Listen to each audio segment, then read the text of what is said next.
नमस्कार दोस्तों, आप सभी का बहुत बहुत स्वागत है। आज की कहानी का शीर्षक है वो पल जो याद बन गया। राघव और निधि की कहानी उस शहर में शुरू हुई जहां लोग भागदौड़ में इतने व्यस्त रहते थे कि किसी को प्यार पर भरोसा ही नहीं था। राघव एक आईटी कंपनी में काम करता था। अपने काम में हमेशा व्यस्त रहने वाले राघव को कभी यह मौका ही नहीं मिला कि वह किसी से अपने दिल की बातें कर सके।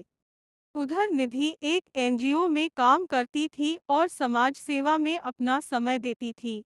दोनों की जिंदगियां अलग थी, लेकिन कहीं न कहीं दिल में एक सूनापन था, एक साथी की तलाश थी। राघव और निधि की पहली मुलाकात एक सामाजिक आयोजन में हुई।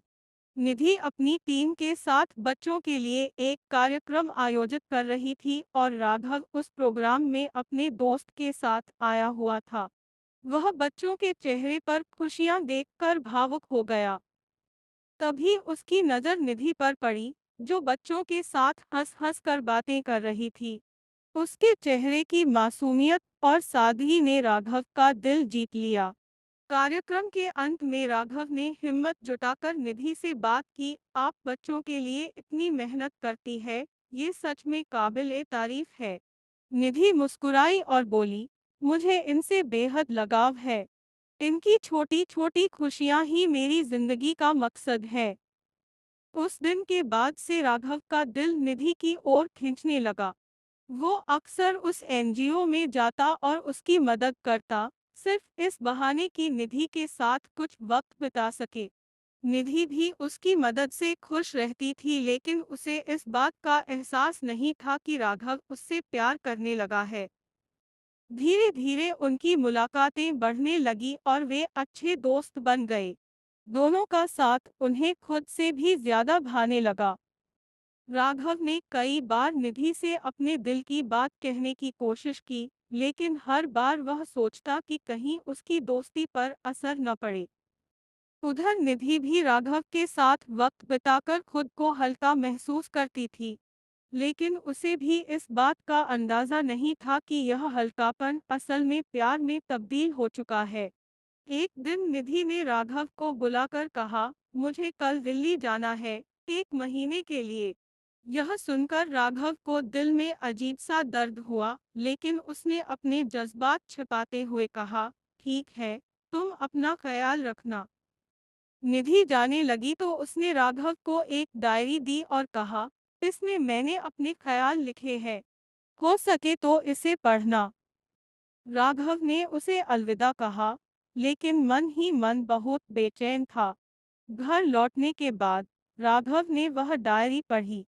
उसमें निधि ने अपने दिल की हर बात लिखी थी, अपने अकेलेपन की, अपनी खुशियों की और उन लम्हों की जब वह राघव के साथ होती थी।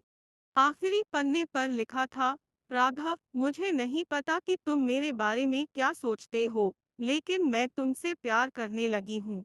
यह पढ़कर राघव की आंखों में आंसू आ गए। उसे एहसास हुआ कि जो प्यार वह अपने दिल में छुपाए था, वही प्यार निधि के दिल में भी था। राघव ने निधि को फोन किया, लेकिन निधि का फोन बंद था। वह अगले ही दिन निधि से मिलने दिल्ली पहुंच गया। दिल्ली में उसे पता चला कि निधि का एक्सीडेंट हो गया है और वह अस्पताल में है। भागते हुए राघव अस्पताल पहुंचा और देखा कि निधि कोमा में है। डॉक्टर ने कहा कि उसे होश में आने में समय लगेगा और शायद वो पहले जैसी न रहे। राघव ने हिम्मत नहीं हारी और हर दिन निधि के पास बैठकर उससे बातें करता, उसकी पसंदीदा किताबें पढ़कर सुनाता और उसकी डायरी के पन्नों को पढ़ता। एक दिन अचानक निधि की उंगलियां हिलने लगी। वह धीरे धीरे होश में आई और उसकी आंखों में राघव का चेहरा देखकर हल्की मुस्कान आई। राघव ने उसका हाथ पकड़ा और कहा, निधि, मैं तुमसे बहुत प्यार करता हूँ। जिंदगी का हर लम्हा तुम्हारे साथ जीना चाहता हूँ। निधि ने कमजोर आवाज में कहा, मैंने तो हमेशा से यही चाहा था कि तुम मेरे साथ रहो। दोनों की आंखों में आंसू थे, लेकिन इस बार ये आंसू खुशी के थे। कई महीनों के इलाज के बाद निधि पूरी तरह से ठीक हो गई। राघव और निधि ने एक सादे समारोह में शादी की और उनकी जिंदगी में प्यार और खुशियों का एक नया अध्याय शुरू हुआ। दोनों ने एक दूसरे का साथ निभाने का वादा किया और हर मुश्किल में साथ खड़े रहने का संकल्प लिया। उनकी प्रेम कहानी इस बात की मिसाल बन गई कि सच्चे प्यार में दूरी मायने नहीं रखती और जब दिल मिल जाते हैं, तो हर दर्द एक नई उम्मीद बन जाता है। दोस्तों, ये थी आज की कहानी। कहानी पसंद आए तो कमेंट्स, लाइक और शेयर जरूर कीजिएगा और चैनल पर नए हो तो सब्सक्राइब जरूर कीजिएगा। तो मिलते हैं अगले वीडियो में एक नई कहानी के साथ। चैनल पर बने रहने के लिए बहुत बहुत धन्यवाद।